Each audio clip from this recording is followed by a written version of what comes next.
There is a silent unrest sweeping across the hearts of the world. A peculiar feeling, as if something grand is about to happen, but nobody can quite pinpoint what.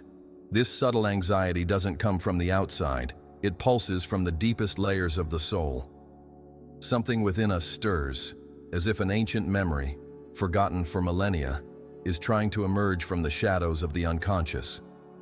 The modern world, with its technological advancements, constant noise and incessant distractions, attempts to silence this inner voice, but it continues whispering, persistent, indelible. Many call it an existential crisis, others a spiritual awakening.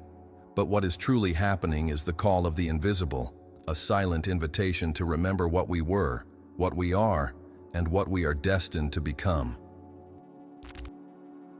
This feeling is not new. It resurfaces during times of cosmic transition, when large cycles are about to end and new eras approach. Ancient civilizations were well acquainted with these periods. The Atlanteans felt it before their collapse. The Egyptians glimpsed it through their priests and stars. The Mayans left precise calendars marking the change of eras.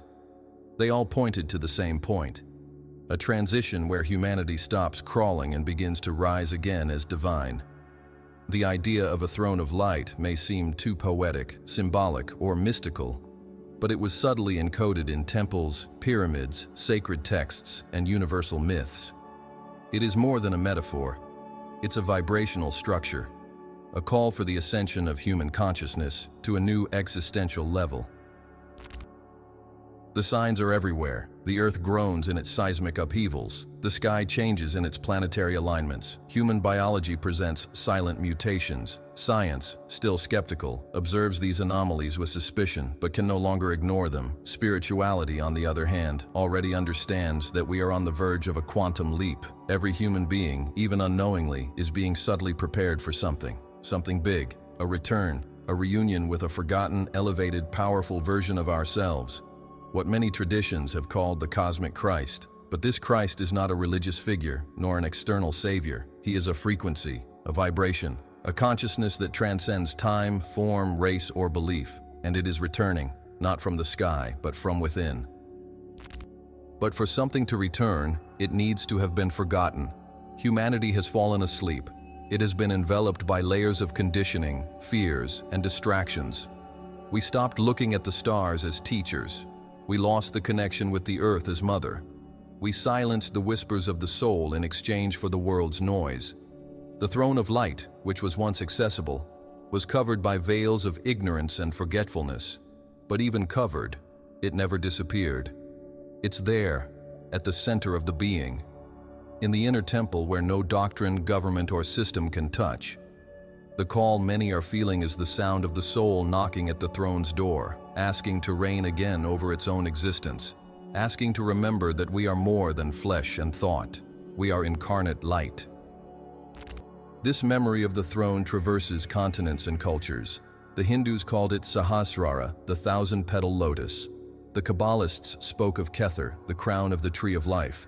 The Egyptians revered the Eye of Horus, a symbol of enlightened vision. The Essenes awaited the age of the return of the anointed of light.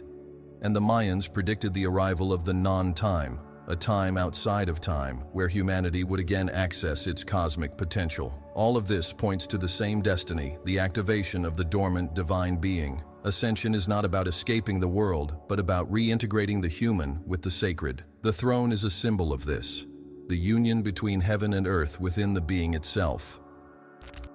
We are currently living on the threshold of this return. The veils are thinning, dreams are becoming more vivid, coincidences are turning into synchronicities, emotions are intensifying not by chance, but because we are being refined to withstand a higher frequency. The light that once seemed unbearable is now sought after. But this transition is not simple. It requires courage, as everything that does not resonate with the truth must fall. Masks, patterns, memories, identities. The call to the throne of light is also a call to the death of the false self, and that's why many resist, hide, postpone. But the cosmic clock does not wait. The dawn of a new era is already breaking on the spiritual horizon of the planet. This throne is a spiritual technology, an interface between worlds, a vortex of power that can only be accessed by those who align their hearts with the truth. It cannot be bought, inherited, or conquered. It reveals itself. It activates. And when that happens, everything changes. The perception of time, the way we see others, the way we feel about life. Separation disappears. Fear dissolves. Love becomes the driving force of existence, not as an emotion anymore, but as a creative intelligence.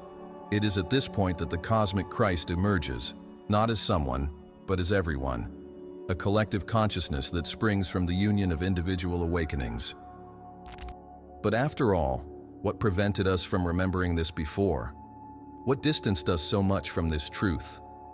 The answer lies not only in external manipulations, but in internal choices. At some point, humanity chose to forget, to dive into duality, to experience the density of matter, not as a mistake, but as an experience. And now, the cycle closes. The call resonates, and those who hear can no longer live as before. The search for meaning, the feeling of being out of place, the longing for something greater. All of these are echoes of the throne calling back its heirs, those who once reigned in other eras and are now summoned to reclaim their light.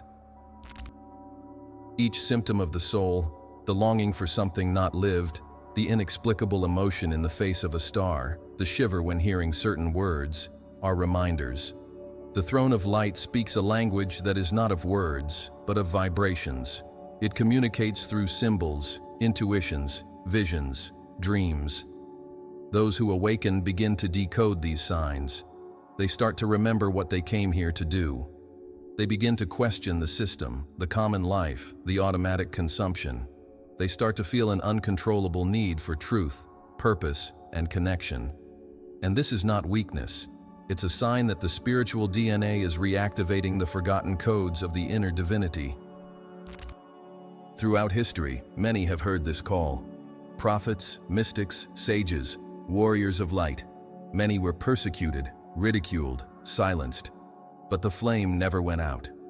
It passed from generation to generation, through books, temples, oral traditions, secret rituals. And now, this flame is spreading again, stronger, with greater reach. Because never before have so many been ready. Never before has the planet been so close to a total shift in consciousness. And never before has the throne of light been so visible, so close, so accessible, but only to those who dare to see. At the heart of this movement, a question resonates. Are you prepared to reign over yourself? This is not a rhetorical question. It's a challenge, because sitting on the throne requires dying to everything you think you are. It requires abandoning titles, masks, fears, resentments. It requires remembering that you are eternal, that you were never born and will never die, that you are here not to survive, but to expand, that you are not small, lost, or unworthy, but a vibrant spark of the source, that the cosmic Christ will not come in the clouds, but will awaken in every gaze that remembers its origin. And when this happens on a mass scale, the world will never be the same. Before the world took shape, before mountains were raised and seas were defined, there was an expanding intelligence, a pulsating light traversing the realms of the invisible, forging consciousness at unimaginable levels. Within this primordial light, a lineage was formed, not based on blood or flesh, but on codes of pure frequency, vibrations condensed into a living soul. The lineage of the cosmic Christ was not born with time. It predates time. It is not earthly, but it assumed human form to serve the earth. It was whispered through the ages, protected by secret orders, buried in symbols, encrypted in ancient scriptures, and veiled from common eyes.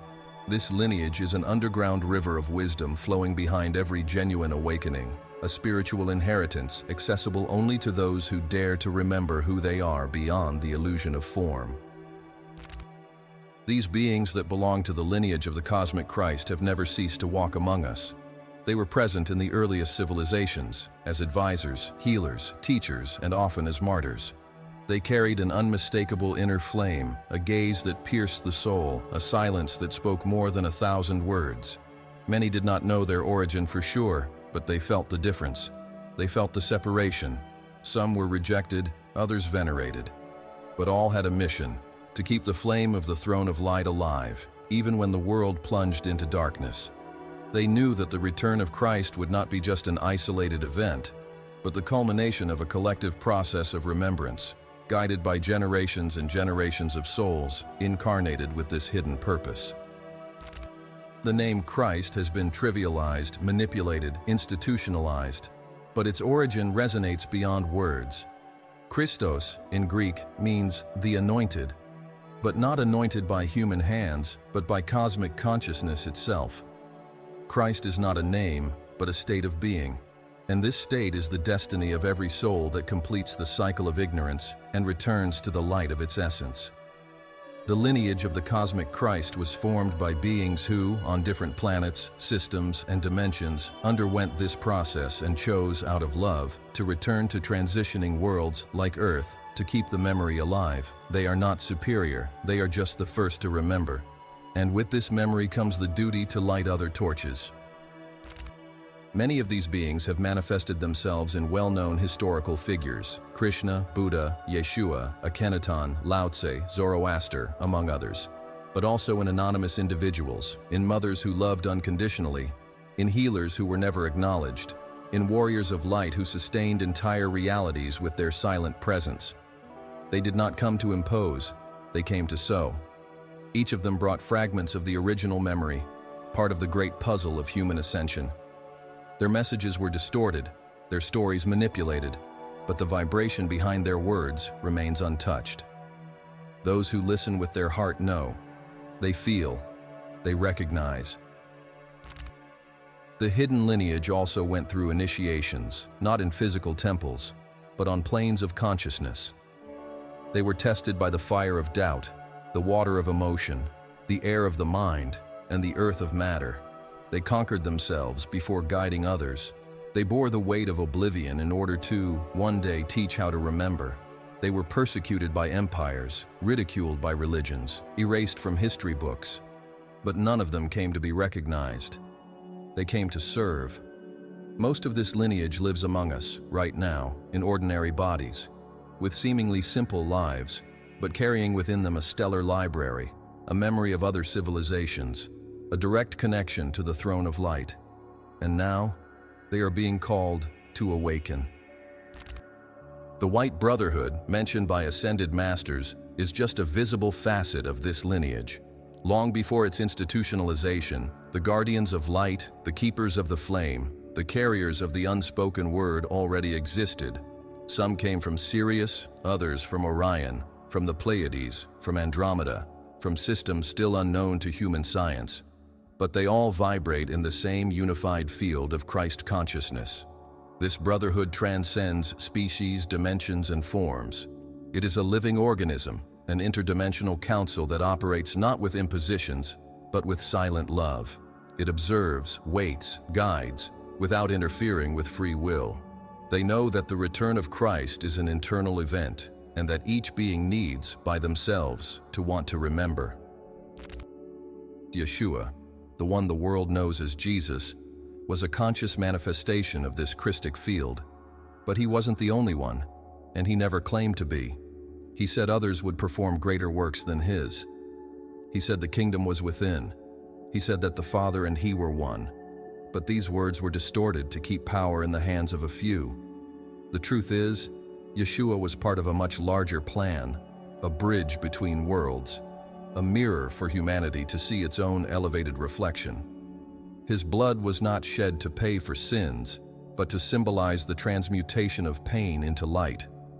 And his spiritual lineage did not end on the cross. On the contrary, it was intensified. Mary Magdalene, often silenced, was the sacred counterpart of this field. She was not just a follower. She carried the Christic feminine, the key to the balance of the throne. She was also part of the hidden lineage, and with Yeshua, anchored the frequency of the union of opposites, of divine alchemy between male and female. Together they represented the balanced throne. But history erased this truth, because a world dominated by patriarchal structures could not allow the feminine to be recognized as divine. However, this memory is returning. and with it, the recovery of the rose throne, the feminine aspect of the throne of light. The blood of the Christ lineage is not in genetic banks. It pulses in the subtle DNA, in the Akashic records, in the frequencies of the spirit. These are vibrational codings that are activated with the soul's call. Racial origins, nationalities, or biological lineages do not matter. What matters is the degree of remembrance. Every soul that awakens to its Christ mission begins to manifest the signs: unconditional compassion, desire to serve, expanded consciousness, ability to love even in pain. These are the fruits of the tree of life. They are not taught. They spontaneously sprout when the internal light turns on. This lineage was veiled because the world was not ready to receive its truth.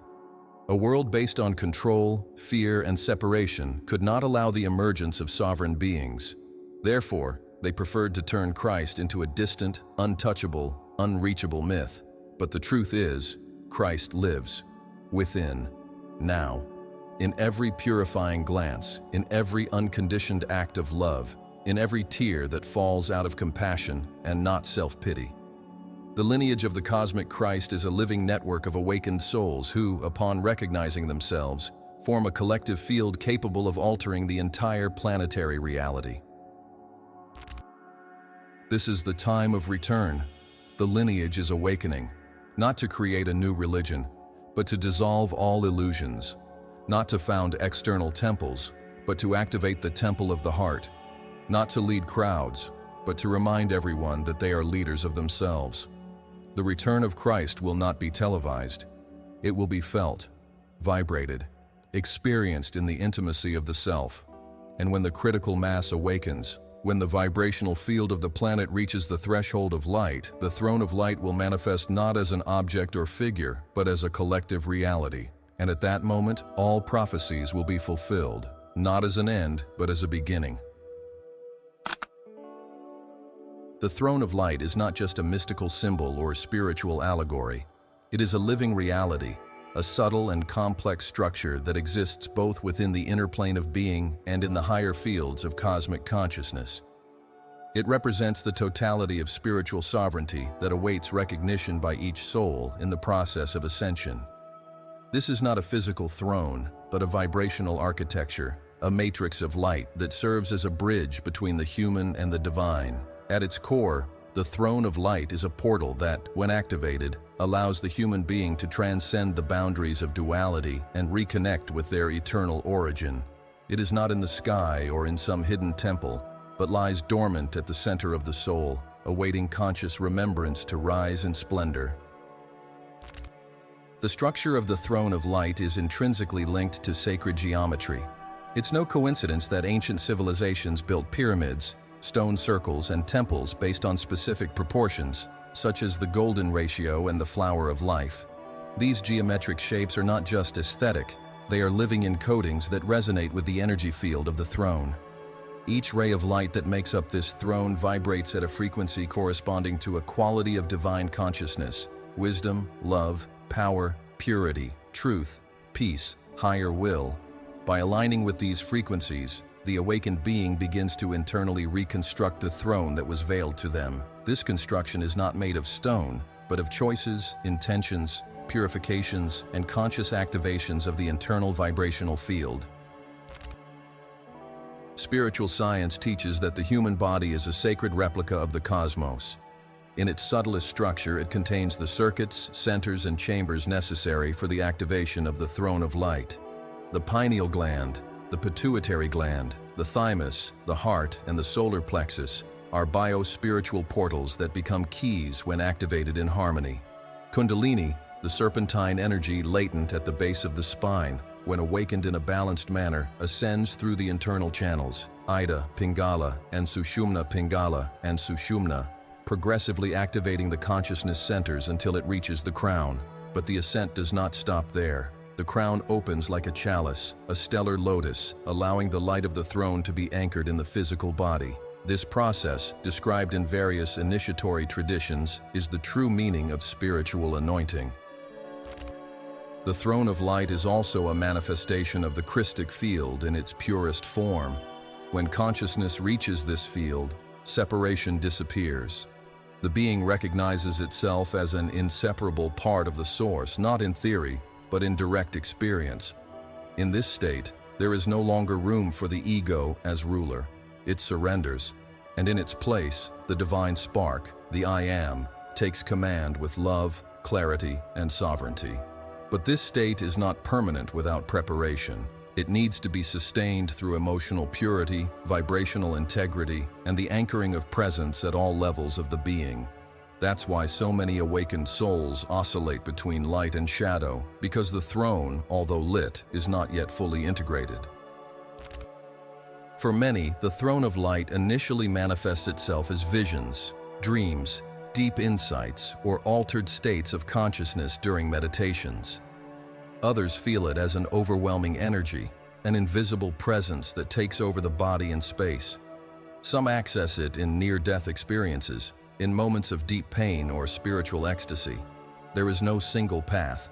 The throne adapts to the structure of each being, waiting only for the internal call and vibrational readiness. It cannot be accessed by the rational mind or by the effort of the ego.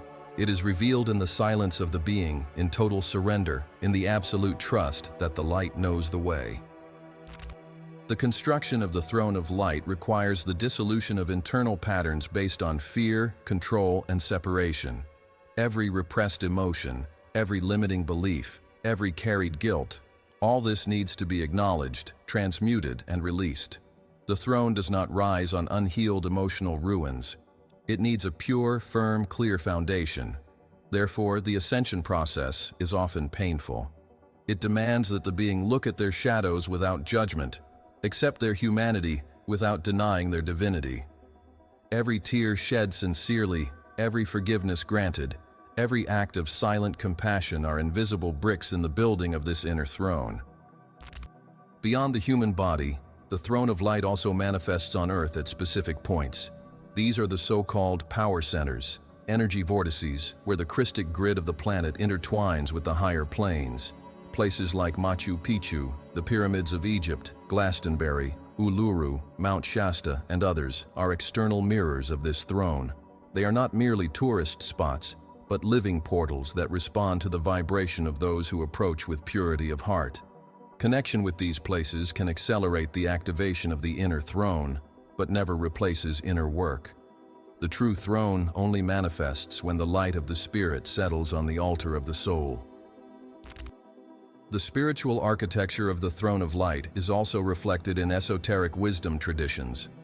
The tree of life from Kabbalah represents this structure. From Malkuth, the physical realm, to Kether, the divine crown, each sephira is a stage of inner construction. In Taoism, the cultivation of the golden elixir follows a similar path of purification and unification of energy centers. In Hermeticism, the seven-step ladder leads the initiate to union with the One. These traditions are not different. They are expressions of the same universal map translated into distinct cultures. Each one provides keys, symbols, and practices to erect the throne within oneself. The ascent is not an escape from the world, but a conscious reintegration with the whole. Sitting on the throne of light does not mean abandoning earthly life, but ruling it with wisdom. It means walking among men as one who walks among gods, not with arrogance, but with quiet humility. It means being light amid darkness, being a bridge between worlds, being a living answer to unasked questions. The throne demands presence. Presence in every word, in every gesture, in every thought. It demands spiritual responsibility, for the one who sits on it no longer lives just for themselves, but for the elevation of all beings. Many seek the throne in haste, with anxiety, wanting immediate results. But this throne does not respond to haste. It blossoms in the soul's time. Each stage of the process is sacred. Each pain has a purpose. Each silence carries teachings. The construction of the throne of light is an art that requires surrender, discipline, and love. And when it finally manifests, there are no doubts. There are no explosions or visible miracles. There is a peace so deep that everything dissolves. There is a clarity so sharp that every question loses meaning. There is a presence so full that time disappears. And in this state, the being realizes, They did not sit on the throne. They are the throne. At the peak of this accomplishment, the being recognizes that it is not merely accessing a spiritual structure, it is becoming that structure. It is the bridge, the channel, the altar, the light, and the throne itself. At this point, the body vibrates at a different frequency, matter responds to the spirit, and the world around begins to reorganize according to the new vibration. Relationships change, choices align, the external reality molds to the internal consciousness. This is the true miracle of the throne of light, not to change the world, but to change the being that perceives it. And when many do this at the same time, the entire earth is transfigured, and what was once a planet of trials becomes a living temple of the incarnate light. Since the dawn of human experience on Earth, invisible forces have been quietly operating behind the scenes of existence, guiding, protecting, but also concealing. Not everything that was hidden was done so out of malice, and not everything that was revealed was meant to liberate.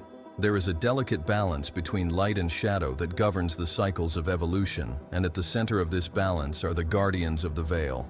They are entities, consciousnesses, or energetic systems that operate on the subtle levels of reality, safeguarding a sacred secret, the truth about who we are, where we came from, and what we are truly capable of manifesting. These guardians do not withhold out of punishment, but out of wisdom. For truth without preparation can destroy instead of liberate. Yet over time, this veil has become thick, and the forgetfulness deep. The forgetfulness of humanity is not a mistake, it is part of a larger cosmic project. Upon incarnating into the density of matter, the soul undergoes a vibrational compression process that temporarily erases the memory of its origin. This spiritual amnesia creates the perfect conditions for the experience of separation, fear, desire, and conflict. All of this is necessary for the maturation of the spirit. However, over the ages, low-frequency entities saw an opportunity for manipulation in this state of forgetfulness. Thus, control structures were architected not only on the physical plane, like empires, religions, and political systems, but also on the energetic plane, grids of fear, guilt, and submission implanted in the subtle bodies of humanity. These invisible structures are the true system that imprisons. They operate silently through recurring thoughts, limiting beliefs, ancestral traumas, and collective programming. Humanity has been taught to fear its own power, to distrust intuition, to reject the body, to follow orders without questioning, to depend on mediators to connect with the divine. All of this is part of the game of spirit domination. It's no coincidence that great masters were persecuted. It's no coincidence that sacred texts were adulterated, that ancient languages were extinguished, that entire cultures disappeared. There was something in common among all these lost traditions, the knowledge that the divine dwells within the human being and that heaven can be accessed now. The original guardians of the veil, those aligned with the light, understood that part of the truth needed to be preserved. Thus arose myths, tales, symbols, and archetypes. Each story, each mandala, each ancient temple is a coded message for the future. These guardians knew that one day humanity would be ready to start remembering, and when that time came, the veils would fall, not by imposition, but by vibrational maturity. That time has come. That's why so many are awakening suddenly, intensely, sometimes painfully. The veil is being torn from within. Souls are reclaiming fragments of their cosmic memories, of their past lives, of their spiritual agreements. And this scares, but it also liberates. The fall of Lucifer is a symbolic example of this process. Far beyond the religious narrative, this story represents the experience of the soul that chooses to move away from the light to experience separation. Lucifer was not expelled. He voluntarily descended as a bearer of light to understand the depths of existence. But in immersing himself in density, he forgot himself. And with him, many other beings fell into oblivion, becoming prisoners of their own choice. This is the story of all of us. We fall, we forget, we suffer. But we also have the chance to return, to remember, to ascend. The fall is not a sin. It's part of the cycle. The problem is staying in it. The flaming sword placed at the entrance of Eden is not a weapon, it is a symbol. It represents the vibrational barrier that prevents the return of consciousness to its original state while it is contaminated by the distortions of the ego. It's not about punishment, but protection. Paradise was not lost, it was veiled, and it can only be accessed by those who transmute their density into light. This sword cuts everything that is not real, everything that is illusion, everything that is attachment. To pass through it is to go through one's own symbolic death, the total surrender of the false self. Only then does the throne reappear. Only then does the inner garden bloom again. The guardians also manifest as inner masters, archetypes of wisdom that emerge in meditations, dreams, visions, or even through meaningful encounters. They teach, provoke, test. They are not external entities with fixed names or shapes, but manifestations of our higher self using faces understandable to our psyche. Sometimes they appear as an angel, other times as an ancestor, an animal, a sound, a light. Their function is to guide the soul to its own truth.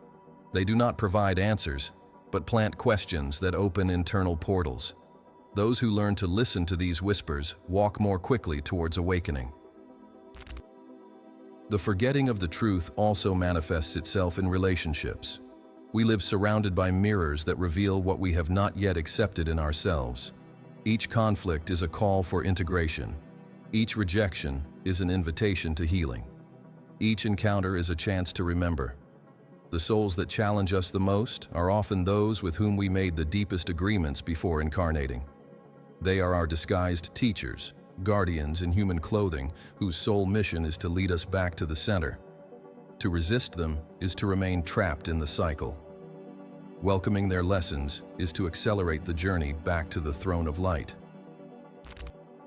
The veil is not only outside but inside. It manifests as fear of shining, as spiritual doubt, as self-judgment. It is the voice that says, "You are not worthy. This is fantasy. You are dreaming too high." This voice is fueled by centuries of conditioning. It is not real. It is an echo from the past, a residual energy from systems that are collapsing. The new world will not be built by those who believe in this voice, but by those who confront it with courage and silence it with presence. The first step is to recognize that it exists. The second, to no longer feed it. The forgotten truth is that we are creators, that each thought shapes a reality, that each emotion vibrates a frequency that attracts corresponding experiences, that every word is a spell, a living program. Language is a divine tool that has been perverted. We've learned to use words to control, lie, manipulate. But the original language, the language of light, is creative. Every syllable, every sound, every symbol vibrated in resonance with the harmony of the cosmos. Returning to the language of light is returning to the original state of purity, where one doesn't speak, one vibrates. Where communication is telepathic, transparent, without distortions. We are living the end of the veil era. The layers are dissolving, the truths are emerging, and this can be uncomfortable, because remembering also means taking responsibility. One can no longer blame the other, the system, the world.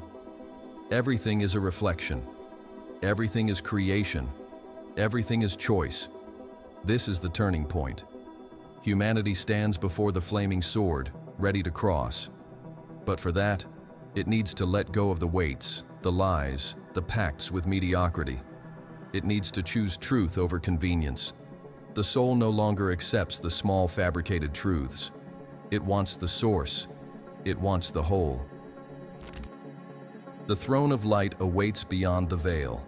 It has always been there, intact, shining, calling. It was not destroyed, just obscured. The guardians of the past now become guides of the present.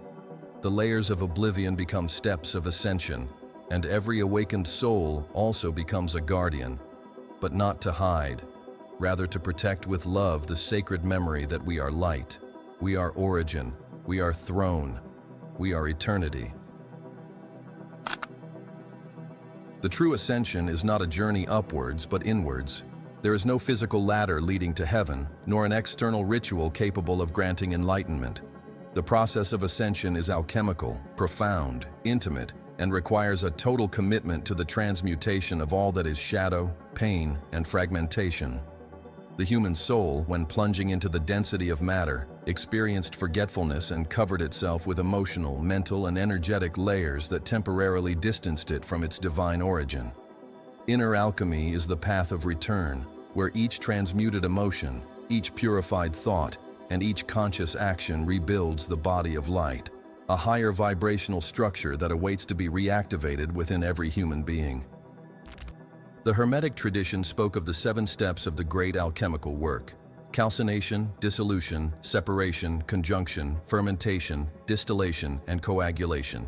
These stages, although described as external operations on the physical plane, represent steps in the spiritual process of awakening and integration.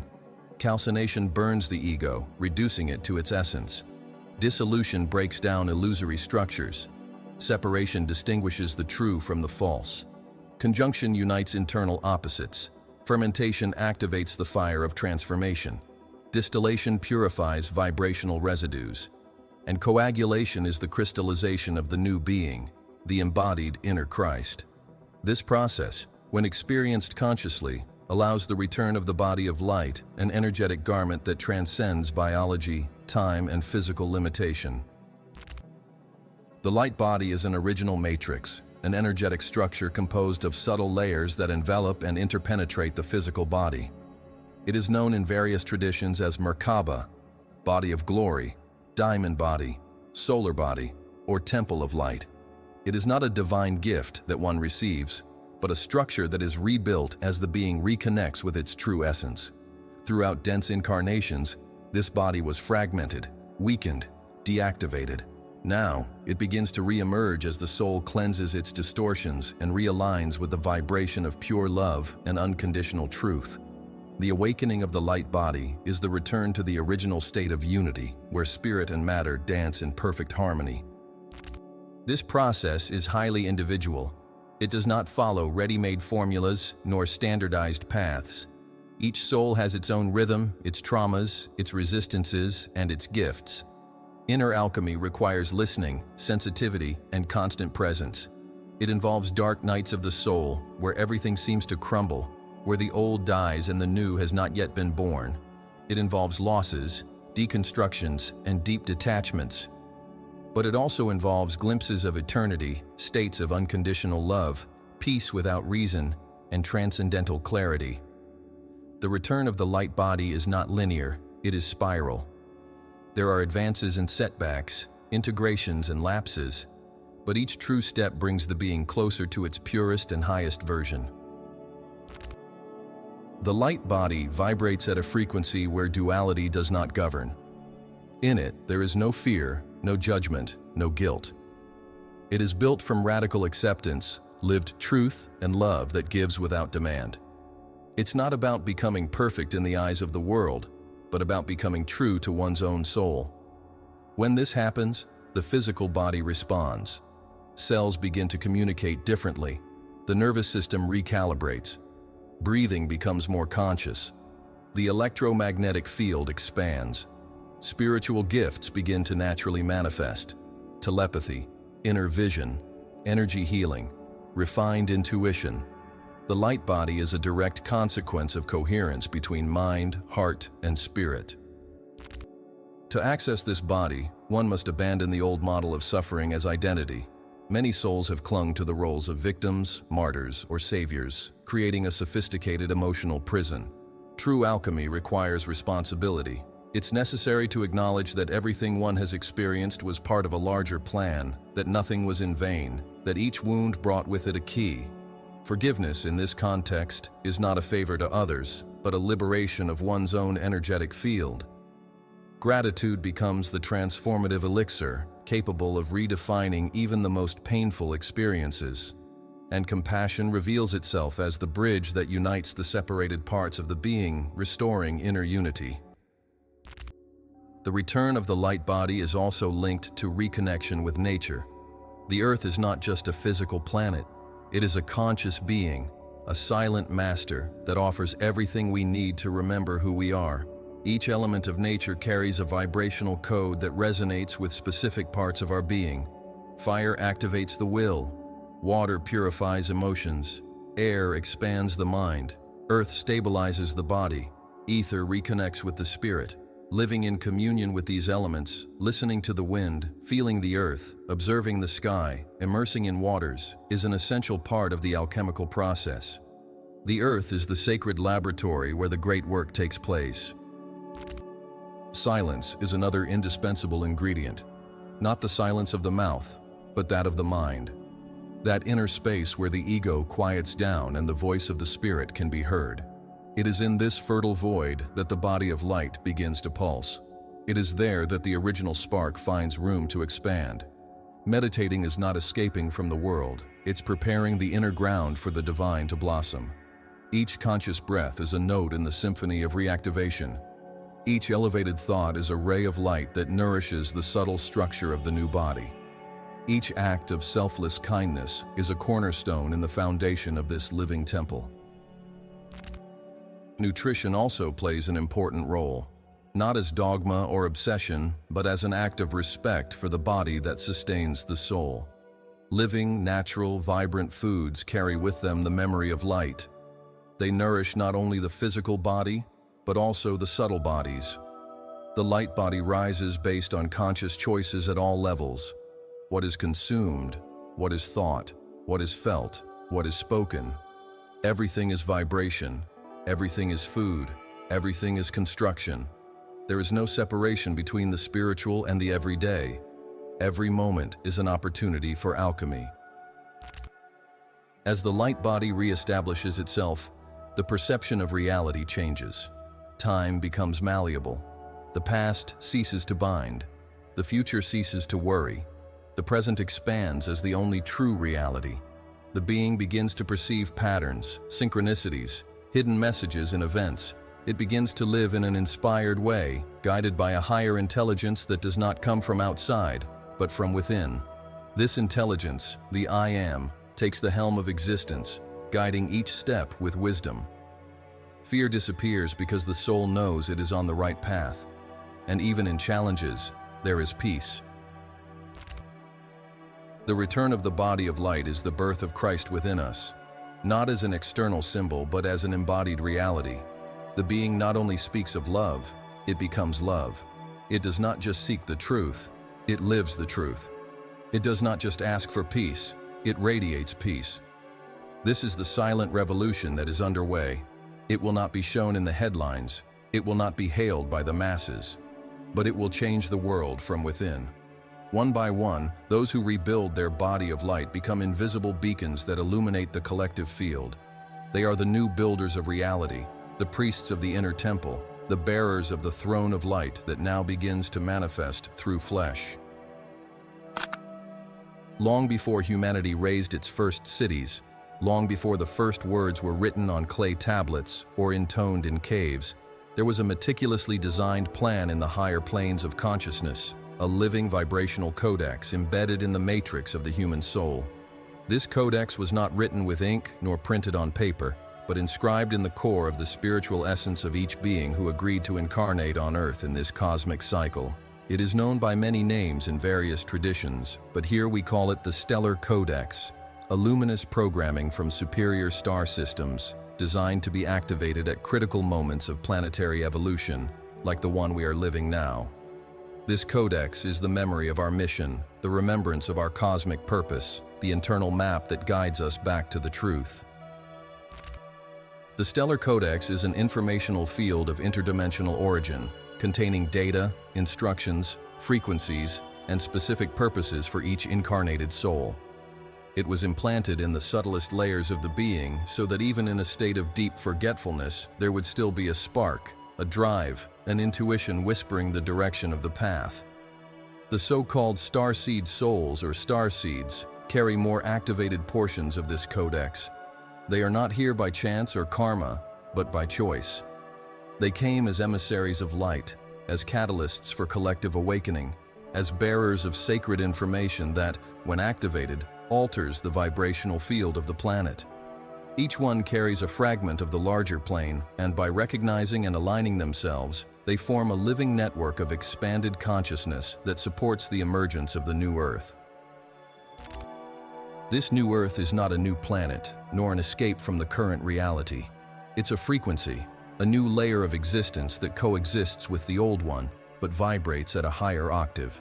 Planetary ascension is the process in which the old matrix, based on fear, scarcity, control, and separation, is replaced by a new matrix sustained by love, abundance, freedom, and unity. The Stellar Codex is the key to this transition. It contains the instructions on how to live, feel, create, and be at this new frequency. It's like a cosmic GPS that begins to activate when the soul resonates with the truth, when it chooses the light, when it aligns with the deepest call of existence. And once activated, nothing goes back to how it was before. Reality changes because the one who perceives it changes. The information contained in the Codex is not just ideas, but vibrations. They manifest as visions, inspirations, lucid dreams, significant encounters, powerful synchronicities, and even unexplainable physical symptoms. Many people awaken parts of their codex during near-death experiences, deep meditations, spiritual retreats, or even after intense crises that deconstruct the old identity. Others access it gradually, through readings, studies, and practices that refine perception. Each activation is unique. Each soul has its rhythm, but all are being called. We are at a point in time where the Earth's frequency is rising and pulling with it those who have the potential to vibrate in tune with the new cycle. The Earth, as a planetary consciousness, also has its own codex. It is a living being, endowed with intelligence and sensitivity. Its heart pulses in resonance with the galaxy's center, receiving and emitting frequencies that modulate the entire vibrational ecosystem of the solar system. For millennia, it remained silent, enduring abuses, destructions, forgetfulness.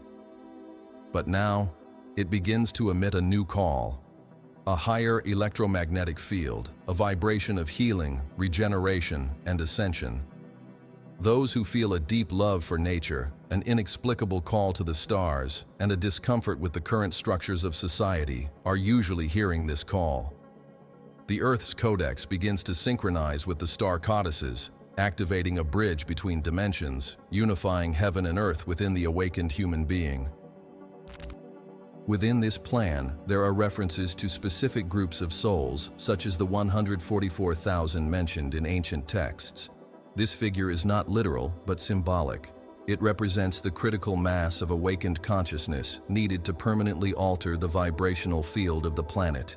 These beings are not organized in visible institutions, but in an invisible mesh of light.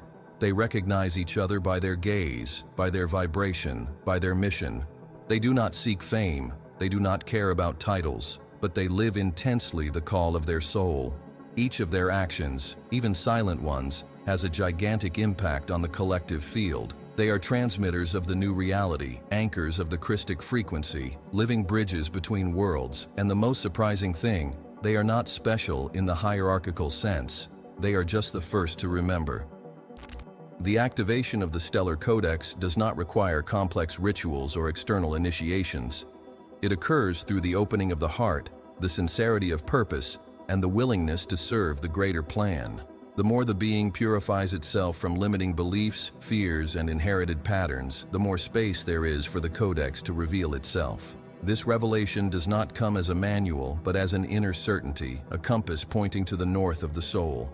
It's a process of unveiling, where the being realizes that it always knew. It had just forgotten. Layers fall, veils dissolve, and the mission begins to reveal itself clearly. Often, there are no words to explain it, only an unmistakable vibration that one is in the right place, at the right time, doing what they came to do. The new Earth will not be imposed, it will be co-created.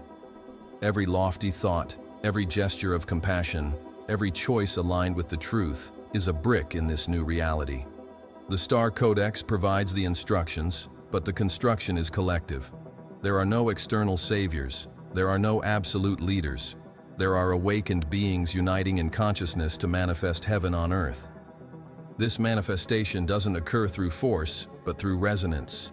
When a sufficient number of souls vibrate in harmony with the new matrix, it stabilizes in the collective field and becomes accessible to all. This is the true ascension, the transformation of reality through the elevation of individual consciousness. The cities of light, often seen in meditations and dreams, are manifestations of this new reality. They are not just physical places, but states of consciousness where unity is fully experienced.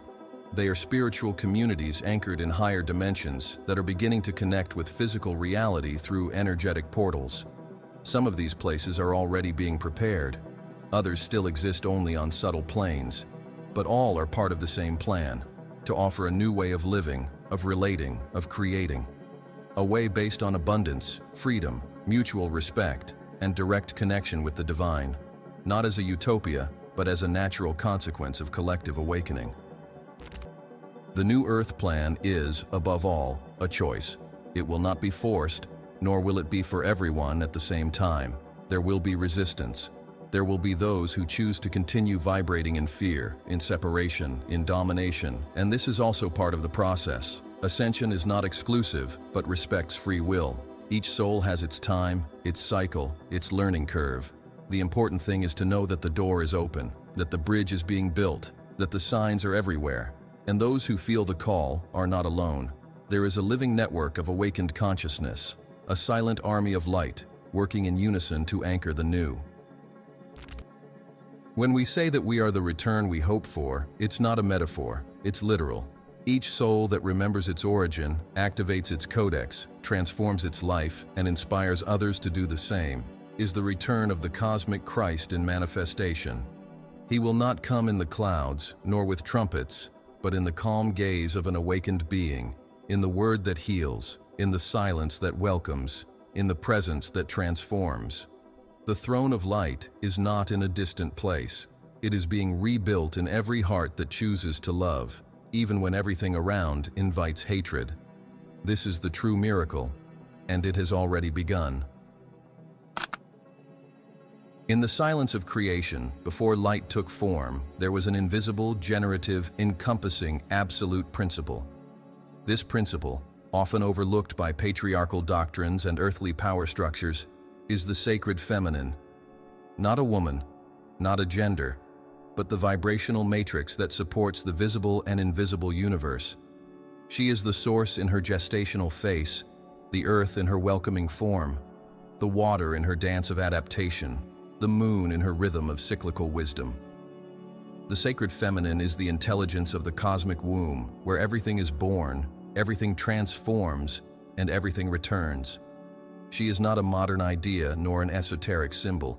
She is the essence of all that pulses in harmony with life, and without her active presence, no throne of light can be accessed, no ascension is complete, no consciousness reaches the full Christic state.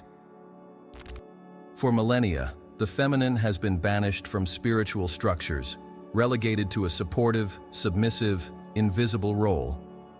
Women were removed from altars, pulpits, and sacred books. Goddesses were converted into sinners, priestesses into witches, healers into threats. This distortion was not merely social or cultural, it was energetic, vibrational, programmatic.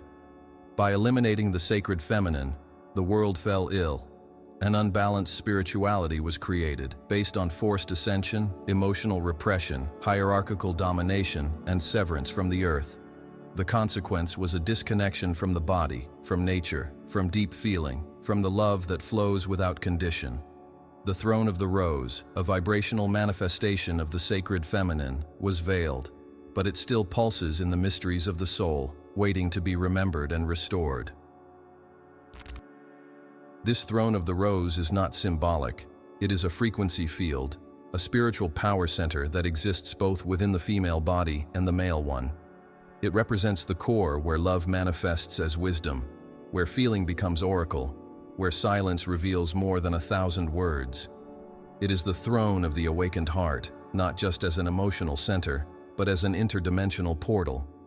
This throne was guarded by the great masters of humanity, many of whom were erased from historical records, but continue to be present in the collective unconscious and in subtle planes. Mary Magdalene, Isis, Inanna, Sophia, Kuan Yin, Pachamama. Each of them represents a facet of the sacred feminine, which, once integrated, reactivates the dormant throne in each being. Mary Magdalene, for centuries portrayed as a sinner, was in fact an initiate, a high priestess of the Rose lineage. Companion to Yeshua not only in human love, but in the Christic mission, she anchored the sacred feminine from the throne of light. It was she who understood the mystery of blood, of the cycle, of sexuality as a portal, of the body as a temple. It was she who received the deepest teachings, not to dominate, but to sustain. She represents the living rose, which bleeds and blooms at the same time, which loves without imprisoning, which guards the mysteries of life and death with equal reverence. Her image was distorted because the world was not ready to see a woman fully awake and spiritually empowered. But now, this image returns with strength, bringing with it the call to reintegrate the sacred feminine at all levels of existence. The throne of the rose is directly linked to the uterine center of creation. The physical uterus in women and the energetic uterus in men are multidimensional portals capable of generating realities. This energy is not restricted to biological reproduction. It is a world creator. The throne of the rose pulses in every act of nurturing, caring, and deep listening. It vibrates in dance, in art, in touch, in contemplation. The alchemy of femininity is not to do but to be. It is not to control, but to allow. It is not to conquer, but to embrace. And it is precisely this frequency that the world needs to balance the excess of rationality, speed, violence, and dominance that marked the patriarchal era. The return to the throne of the rose is not a regression, it is conscious evolution towards completeness. The reconnection with the sacred feminine also requires the healing of collective wounds that have marked millennia of repression. The female body carries in its cellular memory the trauma of subjugation, rape, persecution, and silencing. These records are not just historical, they are vibrational, and they need to be transmuted so that the throne can be fully activated. This requires profound processes of forgiveness, of reclaiming dignity, of reconnecting with sacred pleasure and with the right to exist in its entirety. The feminine needs to stop apologizing for feeling, for intuiting, for creating, for flowing. It needs to remember that its power is not lesser, it is essential. And men equally need to rediscover and honor this feminine within themselves, the part that feels, that welcomes, that dreams, that loves. True ascension only occurs when the sacred masculine and feminine meet in balance within the being. The throne of light is supported by two invisible pillars, the sword of truth, divine masculine, and the chalice of love, divine feminine. One without the other creates imbalance. The sword without the chalice wounds. The chalice without the sword gets lost. The cosmic Christ is not a man. It is the fusion of polarities within unified consciousness. It is the sacred marriage between the sun and the moon, between fire and water, between word and silence. The throne of the rose is the meeting point where this union occurs. And only from this fusion, the throne becomes accessible, stable, and permanent. The return of the sacred feminine also transforms the way we relate to each other. Love ceases to be a contract and becomes communion. Sexuality ceases to be a discharge and becomes a ritual. The body ceases to be an object and becomes an altar. The presence of the other is no longer dependence, but a mirror. Relationships become portals of healing, of expansion, of remembrance. The feminine teaches us to feel before we act, to listen before we respond, to observe before we judge. It teaches that there is wisdom in the pause, that there is beauty in the imperfect, that there is strength in vulnerability. This new way of loving is not utopia, it is a return to essence. The symbol of the rose is the key. Its petals unfurl in a spiral, much like the universe. Its subtle fragrance permeates without intruding. Its thorns protect without assaulting. The rose is the archetype of the awakened feminine, beautiful, powerful, mysterious, untamed. In many traditions, it represents the heart of Mary Magdalene, the code of Christ's love, the matrix of the new humanity. To reactivate the throne of the rose is to allow this fragrance to flood the soul, this beauty to bloom in every gesture, this energy to pour over the earth as a healing balm. The rose does not scream, it simply is. and its presence transforms everything around it. The throne of the rose also governs the cycles. The time of the feminine is not linear, it is spiraled. It teaches that there is a time for everything: to be born, to grow, to die, and to be reborn. The feminine honors the cycles of the moon, the phases of the body, the flows of emotion. It does not fear death, for it knows that death is part of the process of rebirth. This wisdom is essential for the new earth, which will not be built in haste, but with rhythm. The rhythm of nature, the rhythm of the soul, the rhythm of truth. The throne of the rose returns to time its sacred character, restoring trust in the flow of life as the ultimate master. Whoever does not honor the rose cannot access the throne, because without the feminine, power turns into domination, knowledge into arrogance, spirituality into disguised ego. The throne of light only stands when it rests on the foundation of true love, which is the essence of the sacred feminine. To honor the rose is to allow beauty to inhabit the everyday, to let feeling guide knowledge, to honor the body as a divine expression. It is to recognize that gentleness is not weakness, that tenderness is a revolutionary force, that care is a forgotten spiritual technology. The world needs the rose. The earth cries out for it. And it is returning, through each being who dares to love with all their soul, live with all their heart, and serve with all their presence. Awakening is not an instant, it's a journey, a pilgrimage that is not measured in kilometers, but in inner layers, in detachments, in symbolic deaths. The human soul, throughout its journey on earth, crosses various stages of awakening, phases that alternate like the seasons of nature, each bringing a specific experience, a veiled test, a veiled lesson, and an invitation to transcendence. There is no straight line on this path.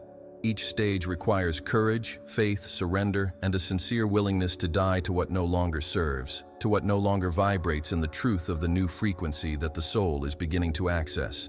Awakening is not pleasant, it is not romantic, nor gentle as many imagine. It is deep, brutal, liberating, and each season has its sacred role in the edification of the Christ-like being. The first station is that of collapse. It's the moment when the old structure, built on illusions, conditionings, and false identities, begins to crumble. Nothing makes sense anymore. Relationships end, jobs fall apart, beliefs are shattered. The familiar ground disappears and the soul plunges into chaos. This phase is marked by existential crises, feelings of emptiness, depression, deep anxiety. But behind the pain, there is purification. It's the fire of transmutation burning what is not essential. Without this collapse, there is no room for the new.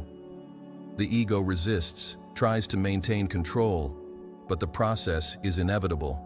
It's the dark night of the soul beginning to cast its sacred shadow over everything that once seemed solid. Next, the season of emptiness emerges. After the collapse, there is a dense silence, a lack of direction. Nothing seems to matter. Old motivations have disappeared, but the new has not yet revealed itself. This is the most challenging phase, as the human impulse is always to fill, to seek meaning, to create movement. But the emptiness is fertile. It is the womb of creation. It is where the soul rests and where the spirit can finally be heard.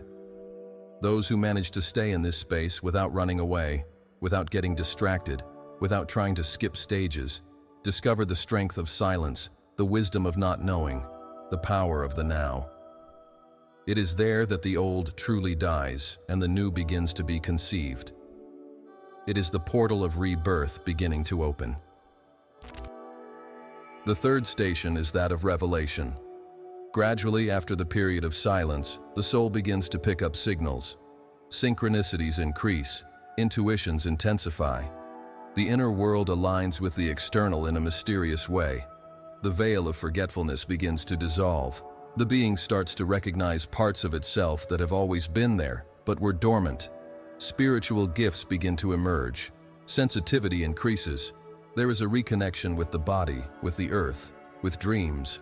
Life begins to show that there is a higher purpose behind each pain. This phase is like the dawn. The first rays of light are still shy, but they announce a new cycle. The soul becomes re-enchanted, not with illusions, but with the real beauty of the spirit inhabiting matter. The fourth stage is that of reconstruction. With new perceptions, the individual begins to reorganize their life. New habits emerge, new choices, new circles. Spirituality ceases to be a concept and becomes a living practice. There's a need to align thought, word, and action. The soul wishes to live with coherence, with presence, with truth. It's at this point that many begin more conscious soul missions. They feel the call to service, to the sharing of light, to the anchoring of the new frequency. The reconstruction, however, is not immediate. It requires patience, integrity, and vigilance. The old still tries to return, the shadow still tests the limits, but the heart is already firm in its purpose. The throne of light begins to manifest as internal direction, as vibrational sovereignty. But there is no awakening without facing death. Not physical death, but the death of masks. The death of the character you've built to survive. The death of the social persona, of empty ambitions, of the idealized image. This is one of the deepest stages, the total stripping down before life. The being realizes that it is not the name, the title, the role, that everything it believed to be was just a reflection. It is at this point that real freedom begins, when there is nothing left to prove, nothing to hide, nothing to defend. When the soul presents itself as it is, naked, present, whole. Spiritual death is, in fact, the rebirth of eternity within time, a moment of radical truth that forever changes the perception of existence. Those who traverse this profound sequence begin to experience the fifth season, eternity. This is not about physical immortality, but about a consciousness that transcends time. The being starts to realize that it is not limited to the body, personal history, or the current cycle. There is a living memory of other lives, other planes, and a purpose that surpasses the boundaries of the rational mind. The fear of death disappears, suffering loses its power, the soul vibrates in peace even amidst storms. This does not mean the absence of challenges, but continuous presence regardless of the scenario. It's like being in the eye of the hurricane and yet in absolute silence. Eternity is the state of the soul that remembers its divine origin and lives from it. In this state of eternity, time reveals itself as a spiral. The past, the present, and the future interpenetrate. Parallel lives begin to communicate. The being starts to receive downloads of wisdom, memories of other incarnations, connections with guides and masters. It becomes a convergence point of timelines, a living link between worlds. This is the true function of the throne of light, to be a pillar of connection between dimensions, a frequency transmitter, a mirror of the divine in density. The being no longer lives just for itself. It becomes a channel of the whole, and every word, every gesture, every silence is guided by a higher intelligence that pulses from within. But this state only stabilizes with humility. The true ascent is silent. It does not seek a stage. It does not demand recognition. The more light one accesses, the more aware one becomes of the vastness of the mystery. The soul does not place itself above, but beside. It does not teach as a master, but as a brother. Eternity awakens deep compassion, for everything perceived in the other is recognized in oneself. Judgment ceases, control disappears. Life becomes dance, prayer, surrender. The being becomes transparent, not out of weakness, but out of strength. Nothing more to hide, nothing more to fear, just to be. The station of eternity also transforms the relationship with the body. It ceases to be seen as a limitation and begins to be honored as a temple. The soul starts to listen to its rhythms, to take care of its energy, to allow it to be a vehicle of light. The diet changes, sleep changes, the way of moving, touching, speaking. Everything becomes sacred. The body, once ignored or vilified, becomes an integral part of the ascension process. It is the altar where the spirit anchors itself.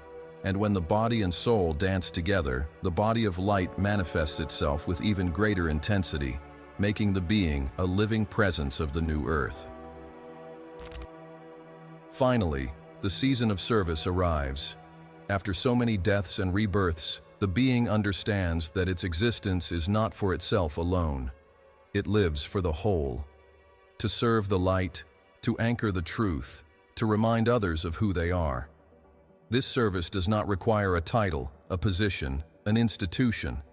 It happens in silence, in example, in presence. A word spoken at the right moment, a gesture of unconditional love, a choice based on truth. All of this becomes an instrument of collective healing.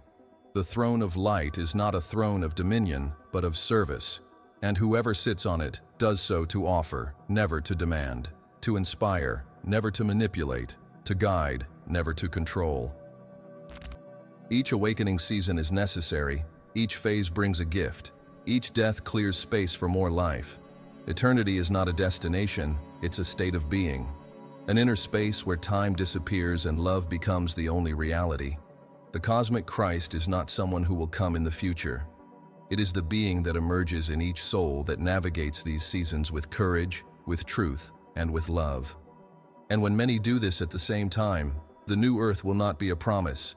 It will be the now manifest, the embodied heaven, the accessed throne, the radiant light.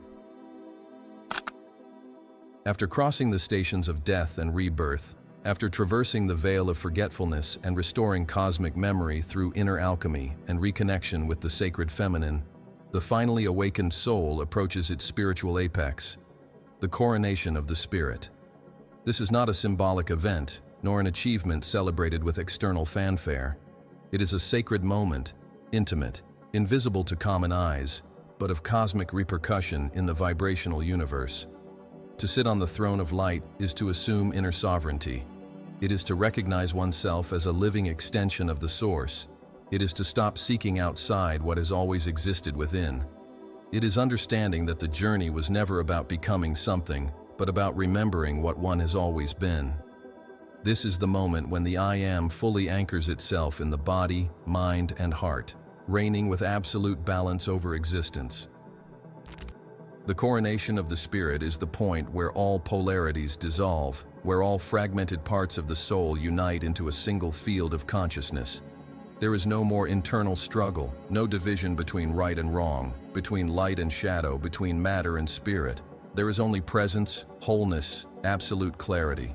The being who achieves this state does not feel superior, does not isolate itself, does not boast.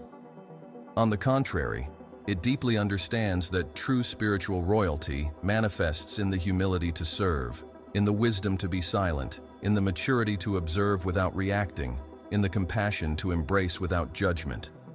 It becomes a mirror of what is possible, a beacon of what is true, a silent guardian of the new frequency.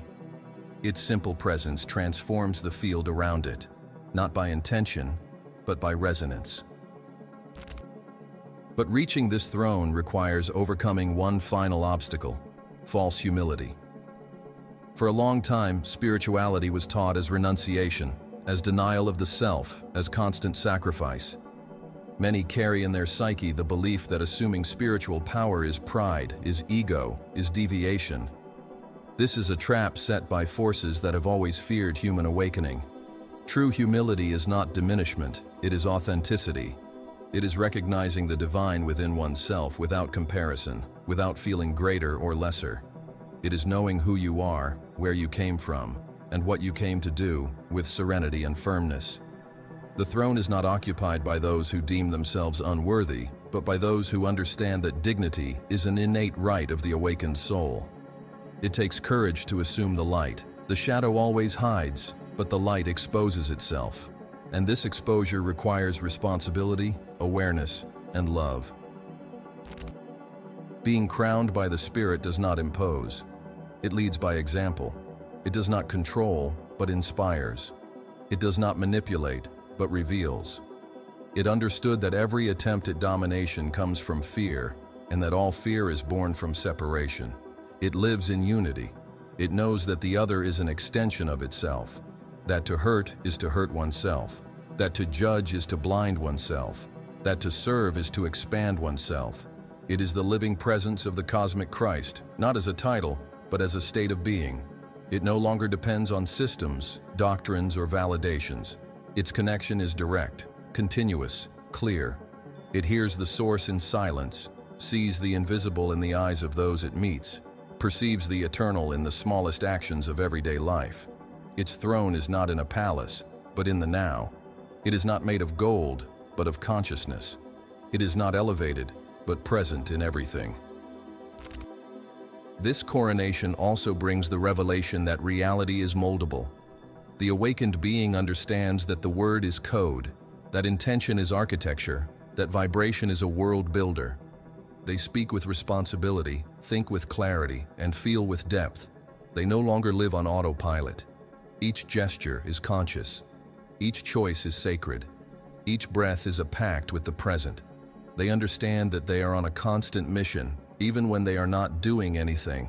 Their whole being has become a living prayer, a walking temple, a channel of the source. They live between worlds, but are completely rooted here. They are the link between heaven and earth.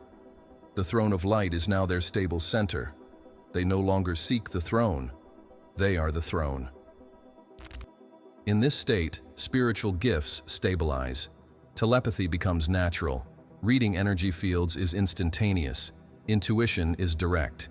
Healing occurs spontaneously. But none of this is showcased. Everything is lived with reverence. The crowned being does not seek to prove anything. They know that everything reveals itself at the right time, to the right people, in the right contexts. They live in the flow of the source. They do not force, they do not resist. They act with precision, speak with purpose, listen attentively, move lightly. They are the living manifestation of divine intelligence in human form. Their life ceases to be about them and becomes about the universal consciousness operating through them. And it is at this point that the cosmic Christ is realized, when the self dissolves into the whole and the whole expresses itself through the self. But it's important to understand that this crowning is not an end.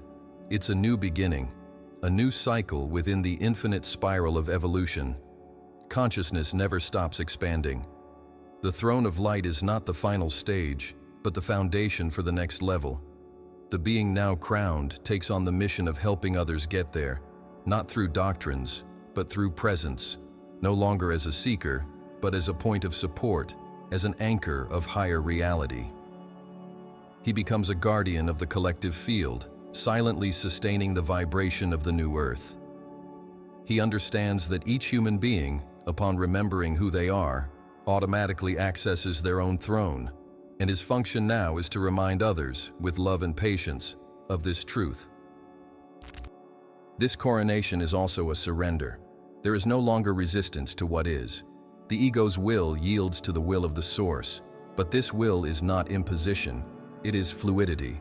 The being does not nullify itself, it aligns itself. The personality does not disappear, it is refined. Natural talents are used with purpose. Creativity flows freely. Pleasure ceases to be guilt and becomes celebration.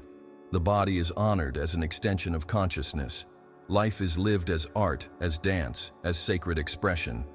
The separation between spiritual and mundane disappears. Everything is spiritual. Everything is sacred. Everything is the divine playing at being form. The cosmic Christ at this point is understood in its entirety. He was never an isolated historical figure, nor a distant future event. He is the original frequency of the awakened being, the unified consciousness that operates beyond time and form. He does not return in a single body, but in many. He does not manifest through spectacle, but through vibration. He does not need to be announced, because he is already present in every genuine act of love, in every act of spiritual courage, in every soul that refuses to live in a lie. He is the silent truth that pulses in the heart of every being, and now, more than ever, he is ready to reign, not over the world, but within it. The earth responds. It feels every soul that awakens, every throne that ignites, every being that takes its place in the plan. It vibrates in unison with this cosmic chorus of ascending consciousnesses. The new earth is no longer a distant vision. It is being born, here and now, through those who remember and choose to live from this memory. The throne of light is the anchor of this new reality. Each being that sits on it supports a pillar of the new civilization, a free, conscious, connected humanity, a humanity that honors life, that respects diversity, that vibrates in unity. This is the legacy of the cosmic Christ. And this is the call to all of us. In the end, the deepest secret is revealed. The throne of light was never outside. It was never in a distant sky, nor reserved for a chosen few. It has always been in the heart, at the center of the soul, at the quietest point of being, waiting, calling, pulsating. What changes now is that we are ready to see it, ready to remember, ready to sit on it, not as kings and queens of a spiritualized ego, but as servants of light, as channels of love, as living extensions of eternity. The coronation is not the end of the journey. It is the beginning of the great work, living the truth, embodying the light, sustaining heaven on earth, and doing this every day with humility, presence, and unconditional love. Which part of this journey touched your soul the most? Share in the comments which stage of your awakening you feel you are living now, because when we share our truth, we ignite the light in others too. We are many, awakening together. The manifestation of the throne of light happens in the collective, and your voice, your experience, your presence are part of this great call. And if you feel that something even bigger is yet to come, you're right. In the next video, we reveal one of the biggest secrets hidden in the Gospels, the Book of 33 Steps, the hidden map Jesus left for enlightenment. Click on the screen and follow me to unravel the map that Yeshua himself left to guide us in the final ascension. It's not just a video, it's the next step of your transformation. See you there. With love, Mind Unfettered.